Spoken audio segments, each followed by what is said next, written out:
That is a very difficult question. Why are we what we are?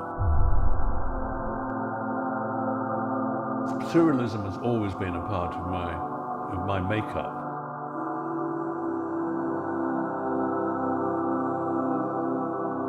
Animation's fascinating, it's magic, you know, they're still drawings as we know.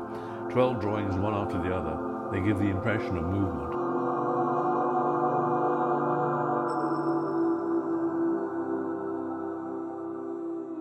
I was born as a chronic asthmatic, so all of my childhood was spent reading books, making little marionettes, puppets, toy theatres, and above all, drawing.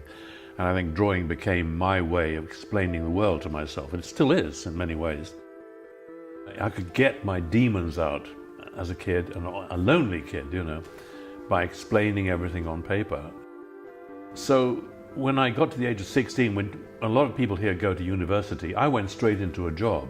My father found me this job with his brother, actually, who had a commercial art studio. And I went to this commercial art studio and I started drawing there, you know, all sorts of stuff in order to sell it. It was for catalogues, because in those days they didn't have photographs. Advertising is to a certain extent lying, I think, you know, or very much so, you know, presenting stuff. So I was given, you know, real pieces of crap to draw, and I had to make them looking interesting, glossy, and so forth. But it did teach me how to draw, and I could draw a bicycle, which is quite very difficult. I could draw spoons, I could draw glasses, chairs, tables, whatever you needed to sell, I could draw it. So that stood me in very good stead ever since. But I was very uneasy about that because, you know, as I say, I was telling lies, and I think the whole point of being an artist is, for goodness sake, you're privileged to be an artist. Why aren't you telling the truth? Why aren't you talking about the world around you?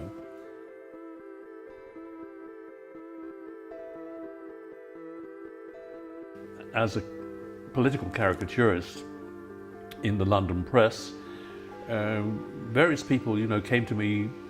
People from the opera came to me. I designed operas, I designed ballet, I designed theatre. And one of the people who came to me was Pink Floyd, you know. They'd seen a film I made. And Roger said to Nick, apparently, he told me this, we've got to have this guy work with it, he's fucking mad. It was Dark Side of the Moon that really got me involved. Because there am I sitting in the audience, you know, watching this thing on the stage with them playing away. Suddenly, overhead comes a Stuka airplane and crashes on the stage. And I thought, wow, this is theatre. This is real Roman theatre. This is what I want to do. And that got me that particular day. You know, the power of Pink Floyd is extraordinary, and I get emails, I would say almost daily, from people all over the world who want something.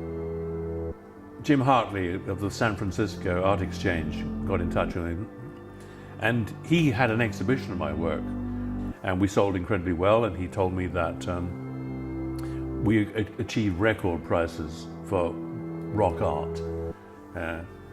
And so I thought, how else, you know, can I employ this?